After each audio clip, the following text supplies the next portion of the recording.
All right, good afternoon, everyone. This is lecture number 26, and today we'll be talking about Vorticity tensor in a bit of a detail, its understanding, its interpretation, and then we'll talk about finite deformations and try to understand how the strain tensors or the deformation tensors that we have learned, how they can be used in conjunction with the interpretation of the actual deformation, taking certain examples. So, if I write the vorticity tensor, so if you remember that the velocity gradient tensor del vi by del xj, which was also written as lij, was written as a sum of a symmetric part and a skew symmetric part. So we call the skew symmetric part as the vorticity or spin tensor. So today we'll try to understand what this actually means in terms of the motion that's happening in this situation. Okay, so I'll draw the situation again. So we are talking about spatial descriptions now because it's fluids. So we take Eulerian or spatial descriptions. So we have a point small p and we have a point small q, which is arbitrary in the sense that it is a point around or near to point small p. So we call this displacement as d small x, and the velocity at small p is written as the vector v, and the velocity at small q is written as v plus a differential velocity dv. And it is this dv that we want to understand, that is the relative velocity of q with respect to p, and this is what we write in terms of d small x. That is, we write dv as lij. So let's use the indication notation throughout. So dvi is lij dxj. So if dx is given to us, then we should be able to find differential or the relative velocity dv in terms of the L or the velocity gradient tensor. All right. So now in certain situations, we see that it is purely rotation motion, and that is where our vorticity or spin tensor comes into the picture. So let's go back to the relation that we derived in the previous lecture, which was, so our starting point will be n hat dot plus n times lambda dot by lambda is equal to L times n. So that's a relation we had derived in the previous lecture that was used to understand or to understand what are the terms, what are the different terms of d or the rate of deformation tensor. We try to understand the interpretation of those terms starting from this equation. So just to recap, in this equation, n hat is the direction of d small x vector. So that is d small x vector divided by the magnitude of that. That's called n hat. That's a direction from p to q. And lambda, capital lambda here, is a stretch ratio, which is the amount of stretch. So lambda dot by lambda is the logarithmic rate of stretching or the rate of stretch per unit stretch. All right. So in this equation, let's expand our L vector, or sorry, L tensor. So we can write n hat dot. Let's use indication notation. That becomes a bit easier. So we'll call it ni dot. So L can be written as a sum of d and w.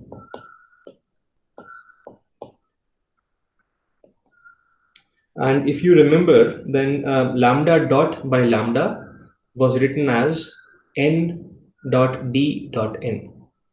That is, I can write this as, so this np dpq nq, that denotes lambda dot by lambda, and the extra n hat that we have simply gives us ni. So I is the index, that is the free index here, and the other indices are dummy indices. Right. So we can see that this is an expression. Now, so we can take a situation here. The situation is that let n hat be an eigendirection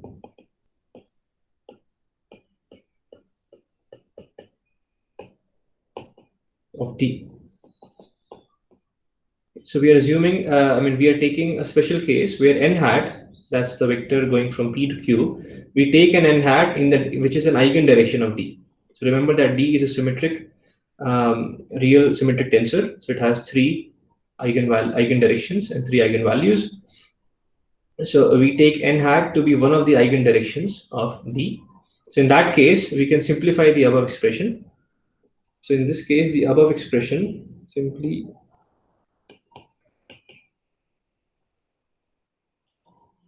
so D times n.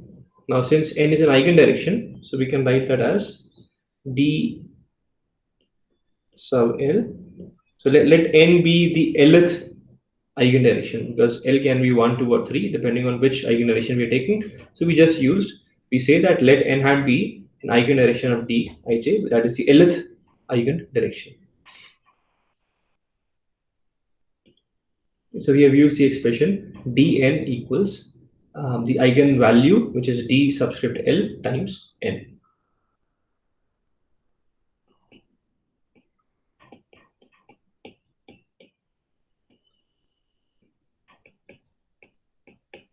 Now we can use the same definition of eigenvalue in the second dpq times nq as well. That becomes np, and then we have dl. So d subset L is a scalar, that's an eigen value, and np super L is a vector, that's the Lth eigen direction. And of course, we're talking about the Lth eigen direction throughout. So we have an L everywhere. Okay. Now you can see in the third term on the right hand side, np times np, that is a 1. It's a unit vector. So unit vector dot unit vector is a 1. And this simply results in the first term and the last term cancelling out. So we are left with only wij nj.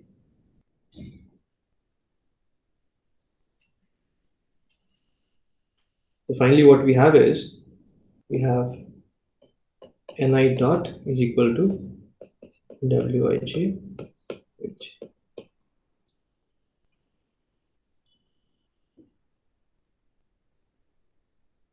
all right.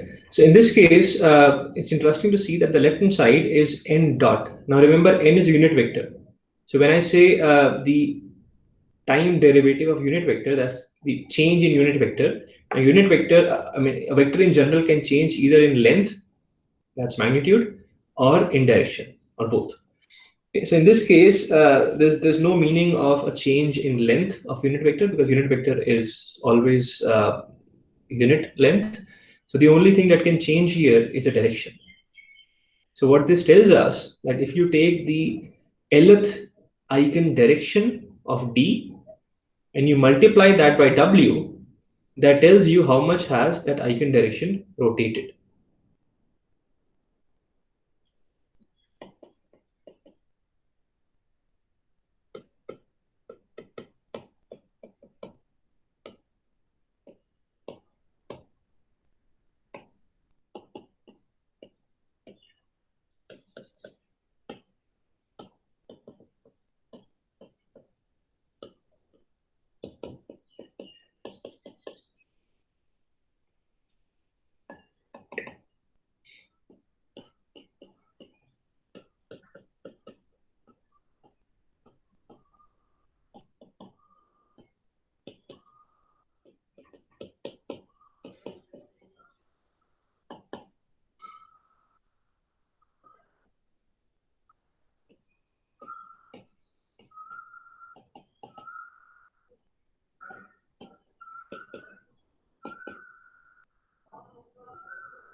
Okay. So we know that all directions, that is all, I mean, you take any point Q around P. So depending on where that point Q is, so in this case, you've taken the point Q in such a way so that the vector dx that we get is in the eigen direction of D. So what this is telling us is that if you take the dx vector along the eigen direction of D, that is rate of deformation tensor, and you multiply that by W, so that simply tells you how that eigendirection is changing, and that eigendirection is actually rotating.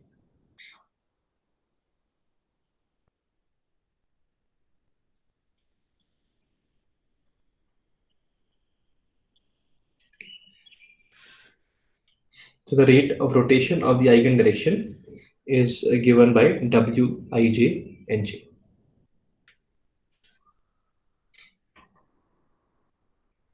Okay. Next,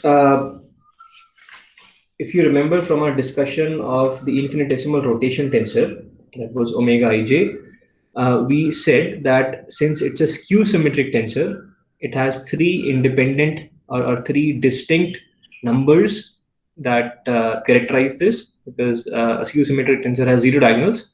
So there's only three numbers that you need to construct that skew symmetric tensor. So associated to that skew symmetric tensor is a vector, because a vector needs three independent components in three directions. And that vector is what we call the dual vector of the skew symmetric matrix or skew symmetric tensor.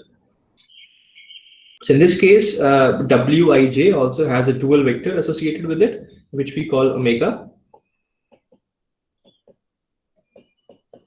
And using the same expression that we wrote last time, so we can find the dual vector of the spin or the vorticity tensor Wkj using this expression.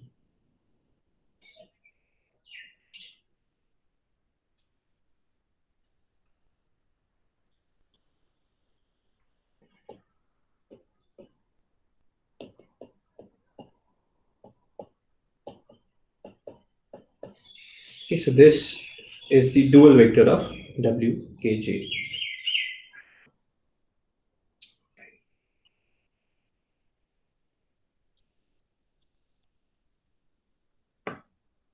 Okay, so let's, I mean, let's try to interpret what this dual vector means. So you can see that in this expression we can add another term, because that other term is 0. So we can add a dkj here as well. So this term is 0 because D is a symmetric tensor and epsilon is a skew symmetric tensor in K and J. And you remember that the double dot product of a symmetric and a skew symmetric tensor is 0. So this term is 0. So we can add a 0 to, I mean, we can add a 0 vector to a non-zero vector. So if we take epsilon ijk common, then what we are left with, so W plus D is L. So we get LKJ here. And then we can write the definition of L, which was defined as the velocity gradient tensor.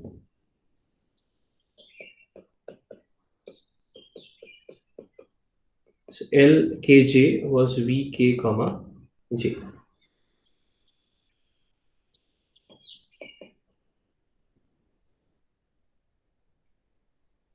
All right.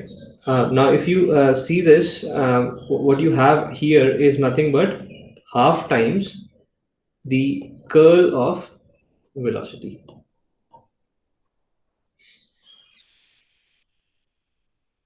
Okay. So this epsilon ijk vk comma j is nothing but the curl of velocity. Okay, so what we see is that omega is omega, that is the dual vector of W. That's the dual vector of the rotation of the spin. So the vorticity of the spin tensor is half times the curl of the velocity. Now again, using the same ideas, that if you're talking about a two-dimensional situation, in that case, the curl of velocity simply comes out to be in the third direction. Okay, so if we have a flow in 2 dimensions, so your v is some sort of a vector in 2 dimensions, then the omega vector is in the third direction. So that's giving us some sort of feeling that it's a rotation, or some sort of a rate of rotation, which is also the angular velocity. But we'll see that in a couple of minutes.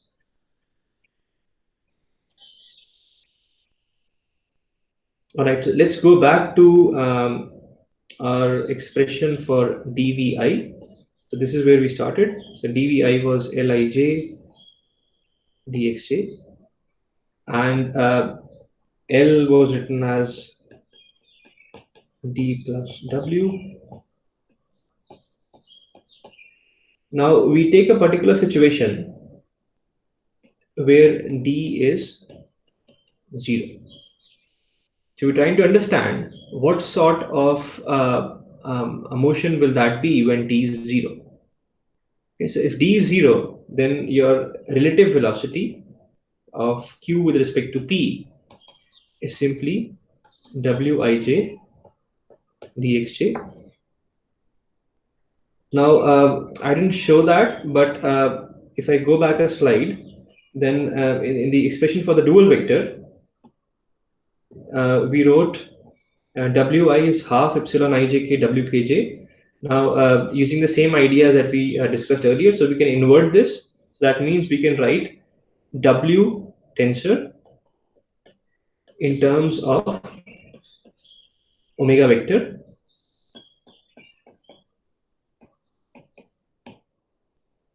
So wij can be written as minus epsilon ijk omega k.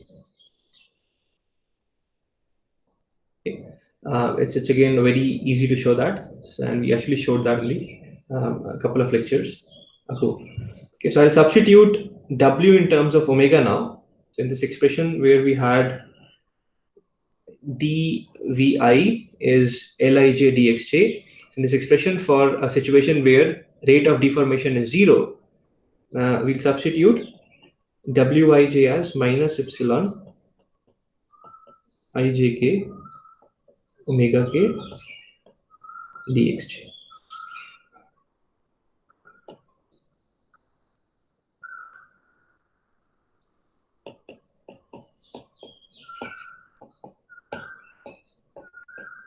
So I can absorb the minus or the negative sign inside the epsilon. So I get epsilon ikj omega k dxj. So again, if you see this relation, this simply tells us that the dv vector is omega vector cross dx vector. So again, it's very similar to a situation where you have a vector, which is dx vector here, and omega, as we just saw for this 2D situation, is vector coming out of the plane. So omega cross dx gives us dv. So in this situation, dv is like this. So it simply tells us that it's some sort of a rotation of dx. So dx becomes dx prime. So dx vector is rotating. Okay, so in the situation when dij, that's the rate of deformation, is 0, the motion is simply a rotation motion. That means this point small q moves in such a way around point P that it appears to be rotating. There's no deformation as we just saw, so it's purely rotation. So that's that reinforces our understanding of the vorticity or spin tensor in terms of vectors. Now remember that in this case, q is arbitrary. So q was just some point taken around P. Q could be anything else, because if q is arbitrary, d small x is also arbitrary. So you take any point around point P, all you see is that point P, that point Q, which is an arbitrary point around P, is rotating in an anti-clockwise sense if a cube is coming out of the plane in this case. So the motion is purely rotation motion around point P.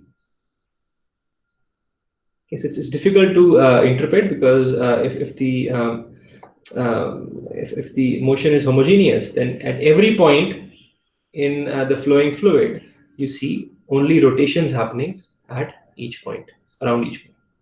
Okay, but I mean that's something that has to be discussed in a detailed course in fluid mechanics as to what this interpretation means. But for us, when we're talking about the theory of quantum mechanics, all that tells us is any point you take in the flow or in the domain or the continuum, all you see is pure rotations happening around that point, and there's no deformation because d is taken to be zero in this case.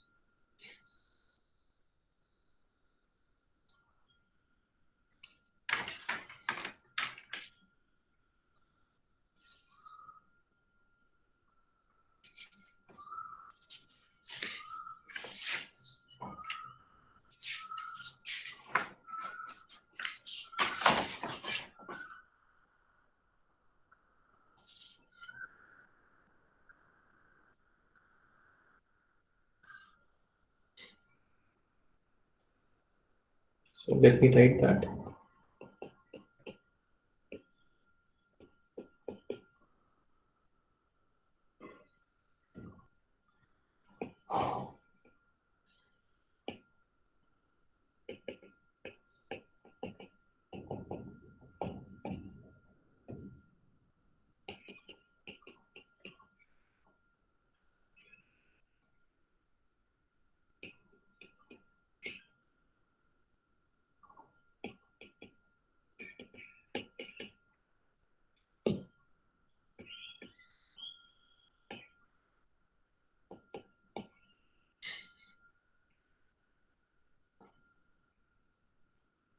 So this finishes our discussion on the velocity gradients.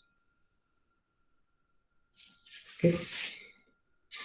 So the second discussion in today's lecture is going to be some physical understanding of deformation, and in this case, we're talking about finite deformations.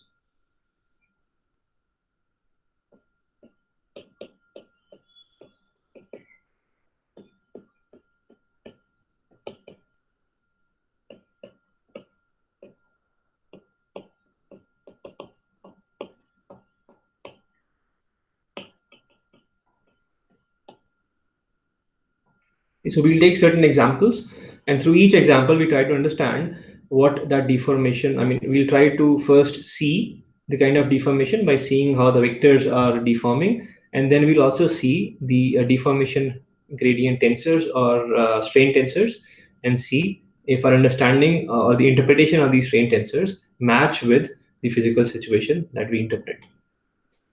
So the first example, I'll give you certain deformations, and then we'll discuss them.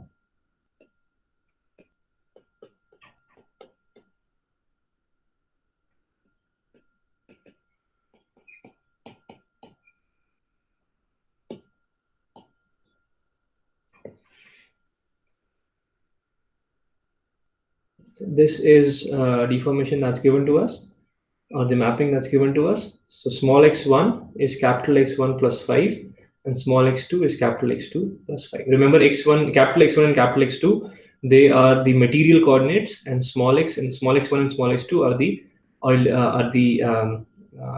current or the Eulerian coordinates for the current configuration.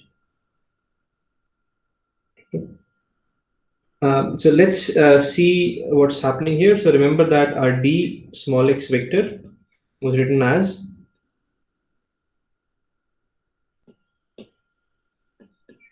f dot d capital X.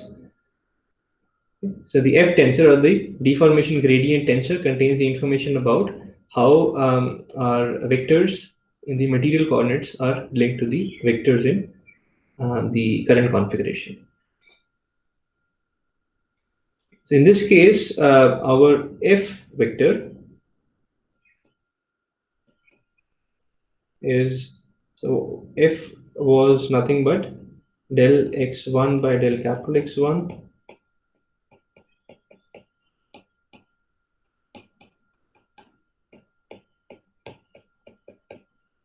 So that was the definition of f. So if I calculate that, so del small x1 by del capital X1 is a 1. Del small x1 by del capital X2 is a 0. And similarly, you have. So this is simply an identity tensor.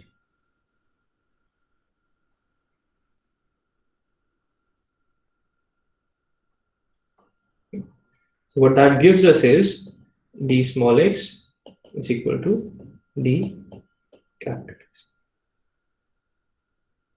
You can also, take derivative of the individual equations. So the first one would have given you d small x is d capital X1, and the second one gives you d small x2 is d capital X2. Okay, they're both the same. So d small x is equal to d capital X. So what that tells us is that our in the current configuration or the deformed configuration, the vector d small x is the same as what we started with, which was d capital X. So if I try to draw that as a figure,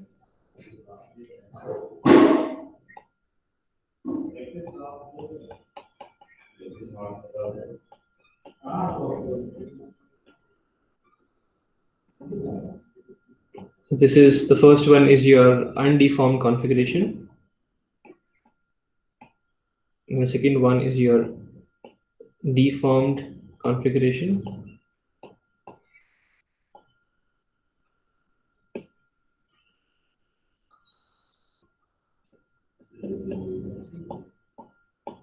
Okay. So what we see is that at max we can have some sort of translation of the whole body without any deformation or without any rotation. But in this case, we cannot figure out if there was any translation or if what was the amount of translation. From the actual mapping, we can see that the translation was 5 units in the x1 direction and 2 units in the x2 direction. So my figure actually is incorrect. It should have gone up, but actually let's correct that.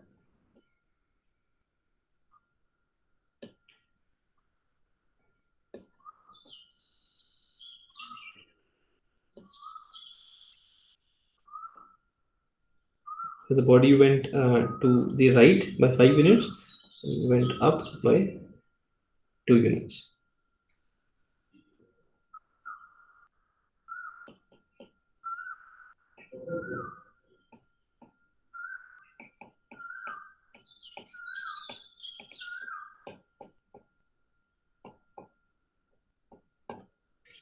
Right. So the body went through some translation. So this situation that we have here is a rigid body displacement or translation. Well, I will write at most. Okay, it could be a situation where there was no translation at all. Right? Seeing from this equation. Okay. So seeing from the equation that d small x is equal to d capital X, all we can interpret is at max, at most, there would have been some rigid body displacement. That's all. Okay, so that's what this d small x equal to d capital X tells us. So what we can see here is that when we take a differential, when we talk about vectors, our f tensor has no information about the extent or the amount of translation, if at all it happened. So colloquially I can write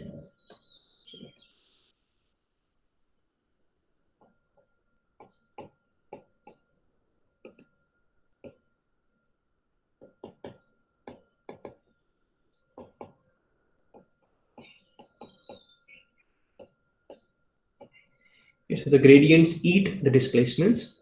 They don't give us any information about displacements. And of course, we know that displacements do not contribute towards strain. Okay, that's a well-known fact from what we have learned. Now, in this case, let's actually see. So, if we go back quickly and we remember what our displacement was. So, displacement was given as small xi minus capital Xi. Displacement of a point was given as small xi minus capital Xi. So the displacement gradient tensor was given as, okay, I'm just copying whatever we have discussed in the past.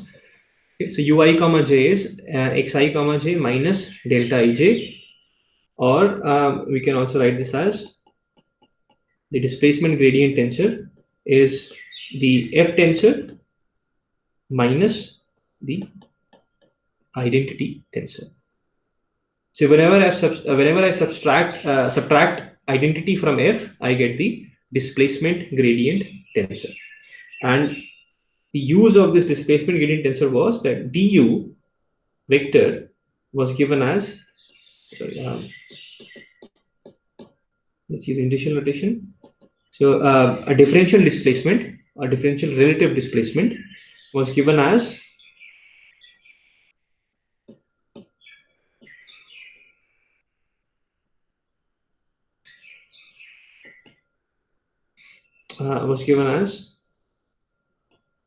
ui comma j d xj.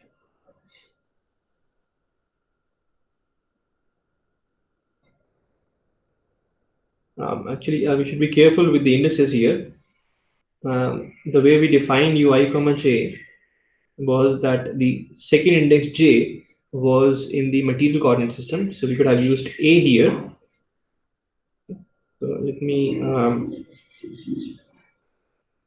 correct that here.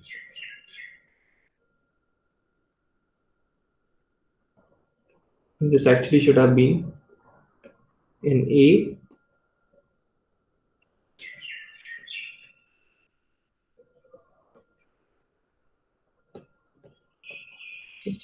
So this is finite deformation we're talking about.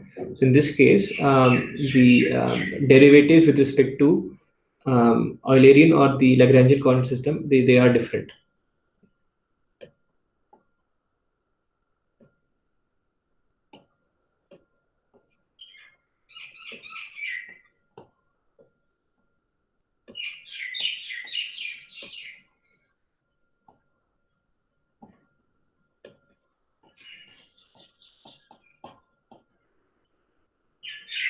So now it's correct.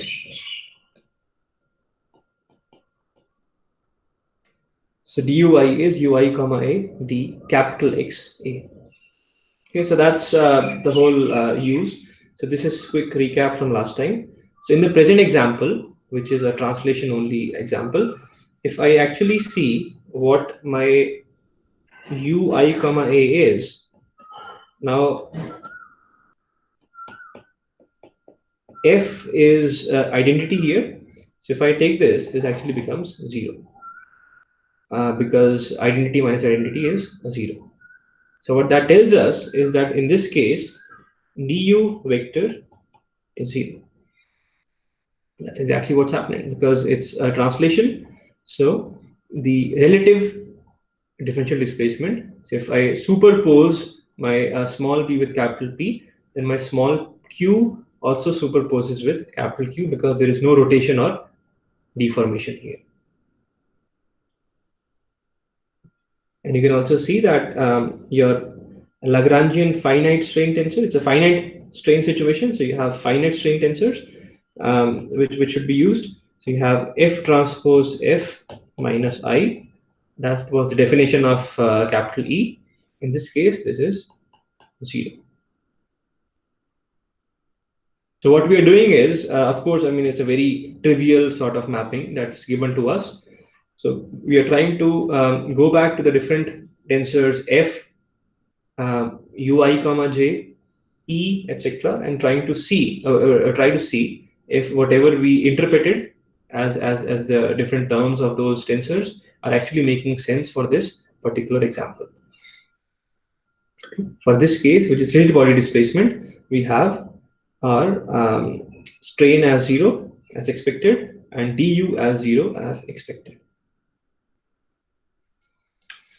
Okay. So this is a purely translation motion. Now let's take another example. which is slightly less trivial.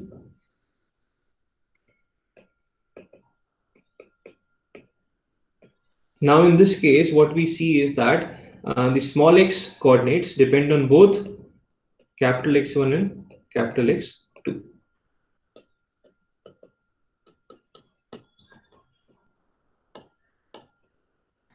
Sorry, the first one is negative.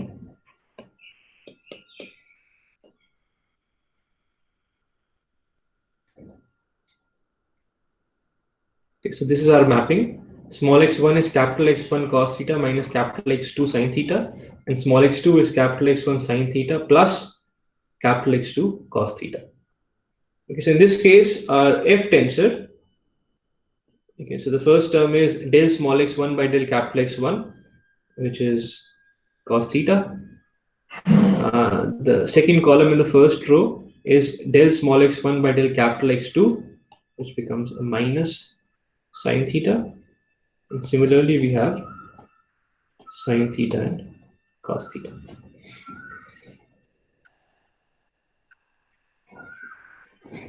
So what's the use of F? F tells us how we can find d small x vector in terms of d capital X vector. I mean, again, this you may have figured out.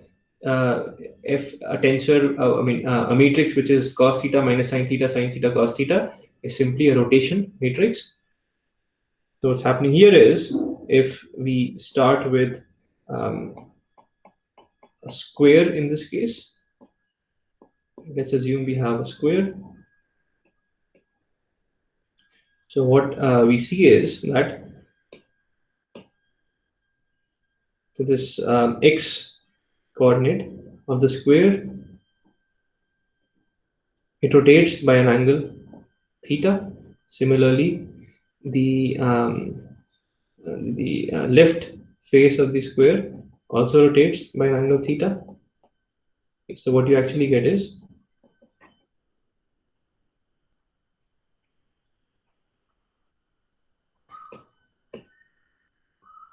we have this point going here, this point going here, this point going here.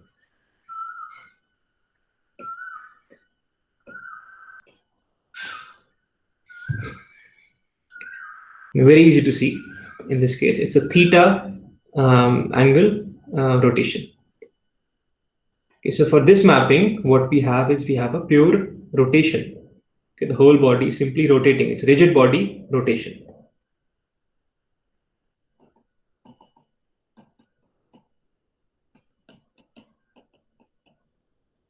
This mapping gives us a rigid body rotation. Now, if you go back to the interpretations we performed, what we said was that our displacement gradient tensor, which of course is a sum of its a symmetric part and a skew symmetric part, the infinitesimal strain tensor and the infinitesimal rotation tensor. In this case, it's a pure rotation, so that means this has to be 0. So that means our ui comma j actually should be skew symmetric.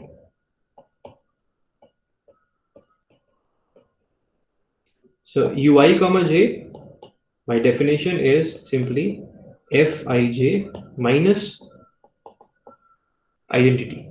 So going back, we just showed that in the third equation from the top, that ui comma a is fia minus delta ia.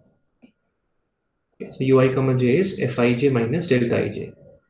Okay, so f is something we already have. So let's see what ui comma j tensor is.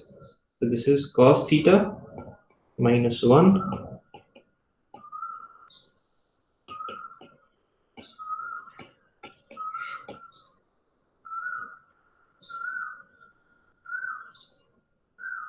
Now we just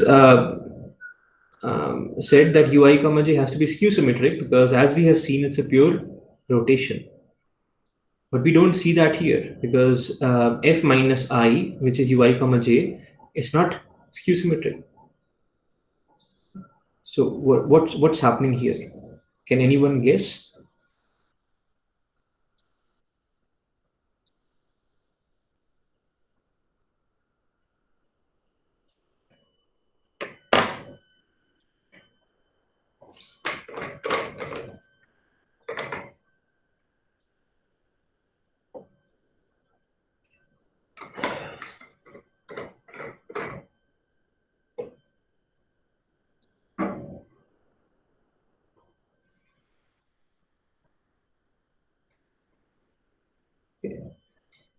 So what's happening here is there's a problem with definitions because we define epsilon for infinitesimal deformation. Okay, but we're talking about finite rotations here. Okay, theta can be any angle. So in the limit that our rotation is infinitesimal, because that is where the infinitesimal theory is valid. That means that the theory is valid when I mean epsilon actually is defined only when you have infinitesimal deformations. So if the infinitesimal deformation theory is valid here, then theta is very small. And in the approximation that theta is small, in that case, cos theta minus 1 is approximately 0. My sine theta is approximately theta.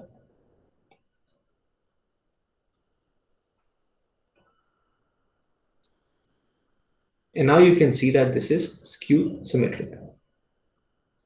So one must be very careful when talking about finite deformations and infinitesimal deformations. It's only in the condition that theta is very small is our definition of epsilon and w valid. So that is what I wanted to show here, that I mean, they are valid only when theta is small. When theta is large, then we can see it's a rotation, but then we cannot use the fact that ui comma j has to be a skew symmetric tensor. Okay. So it's very important in the sense of understanding the ideas that we have developed and ensuring that they are still valid. Now we've talked about rigid body displacement, we talked about rigid body rotation. Let's talk about some stretching now. Okay, so let's take another mapping. Again, these mappings are very simple to interpret. You don't even need to find f, u, etc. But the exercise here is to ensure that our intuition of our definitions or the understanding that we have developed theoretically also matches with the actual intuition here.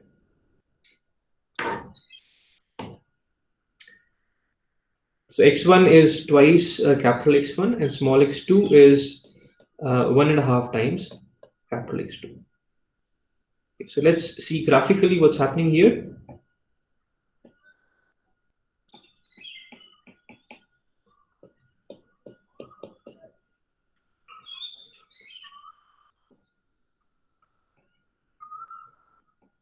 So if we start with a square, then it stretches in the x1 direction 2 times. So this point moves here, whereas in the y direction, it only stretches 1.5 times.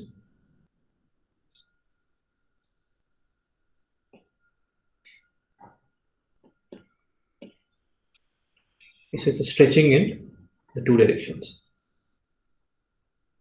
So what's the F tensor here? So F is 2, 0, 0, 1.5.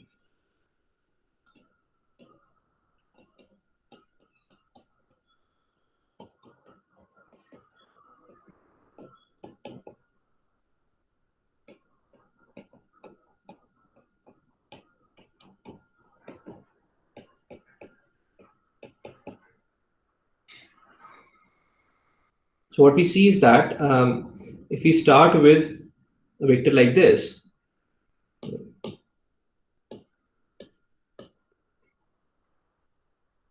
this vector actually comes this one. So in this case, you will see the vector, I mean, rotating as well as stretching.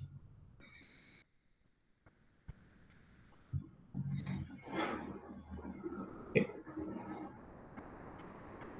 Now, if I was to see what the U tensor is here,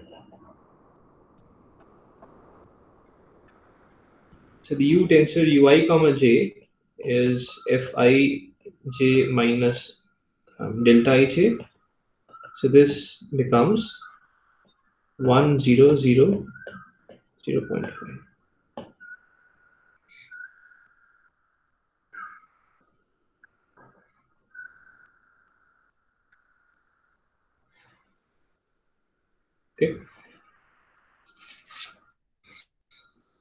Okay, like another example.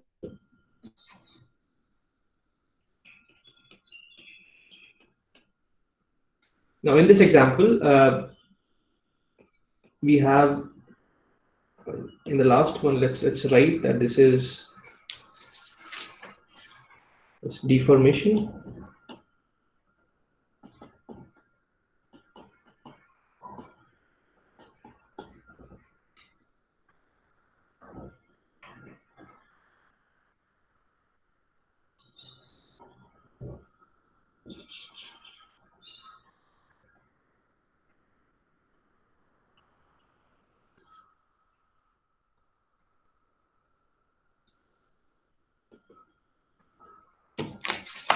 In the fourth example, we have small x1 equal to capital X1, and small x2 is half capital X1 plus capital X2. So if we graphically try to understand this, starting with the square, so what we see is that the small x coordinate remains the same. So this point does not go to the right. This point does not go to the right. Similarly, all these points. But small x2, um, is changing depending on what the small x1 coordinate is. So in this case, the y coordinate of this point goes up.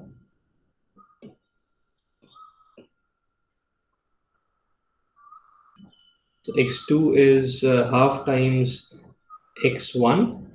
So x1 is, let's say, 1 here, so it goes up by half 0.5 units. Similarly, it goes up here as well. So what we see is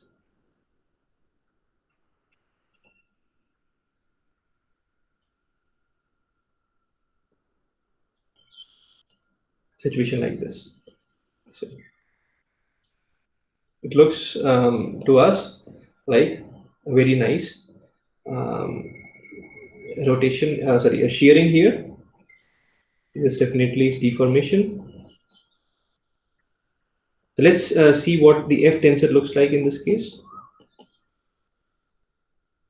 This is 1, 0, and then del small x2 by del capital X1 is 0.5, and you have a 1 here. So this term here sort of tells us that the non-diagonal term is causing some sort of shearing. We can always find our ui comma j, which is f minus I, that is 0, 0, 0.5, 0.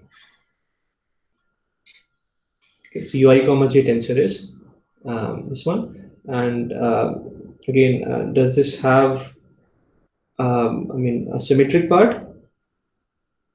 Let's see.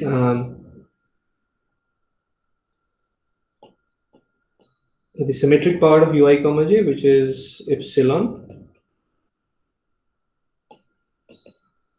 is ui comma j plus uj comma I divided by 2. So that becomes,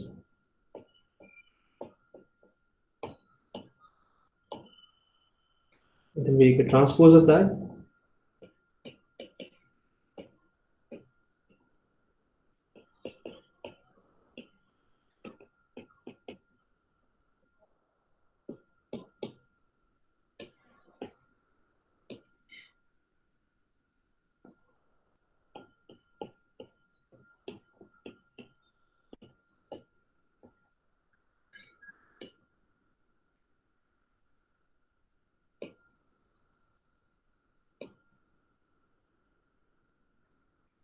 All right.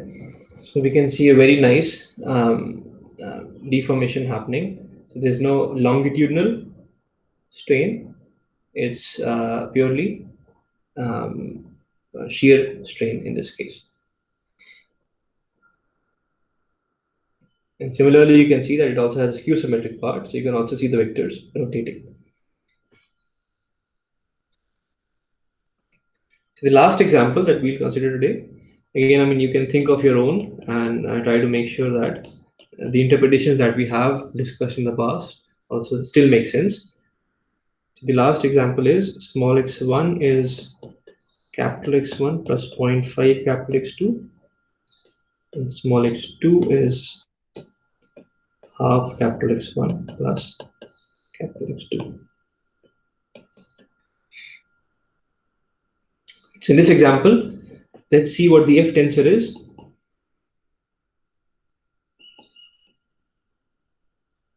F tensor in this case is 1.5, 0.5, and ui comma j, which is f minus I, is 0, 0.5, 0.5, 0.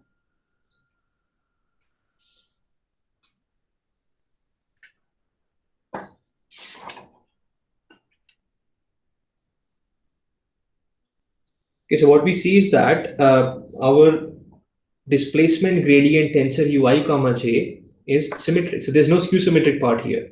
Now let us see the visual interpretation of this mapping. So in this case, if we start, as in the previous cases, with a unit square,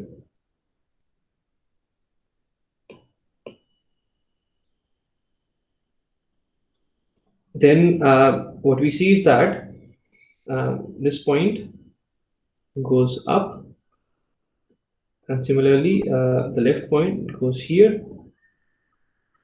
So we get some sort of a diamond here, and this point actually goes here. So what we are seeing here is that although there are individual rotations, but the net rotation here is 0. Think of the whole element here. So the x coordinate, the vector in the x direction goes counterclockwise, and the vector in the y direction goes clockwise.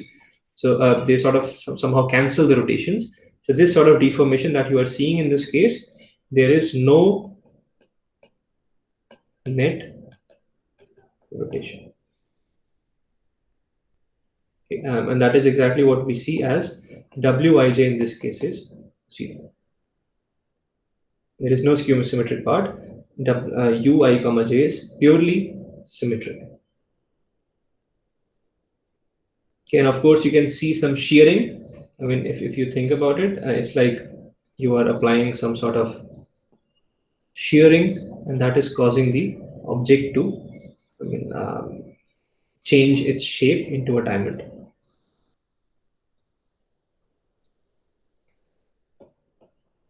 All right, so we will stop here. Now, I will encourage you to please think of different situations and visually try to understand what the mapping actually means by seeing the mapping in this, drawing these diagrams, and then try to ensure that the intuition that we have developed, or the understanding that we have developed for the interpretation of f and u, or ui comma j, it matches with the actual physical situation that's under consideration. So please go through these examples again and try to ensure that you understand them clearly. All right, so we will stop here today, and in the next lecture we will be talking about the how different elements such as line, area, and volume elements, they transform as they evolve in time. Okay, so this is going to be a foundation for the next chapter, which is going to be on Newton's second law of motion, linking our stresses to strains or strain rates.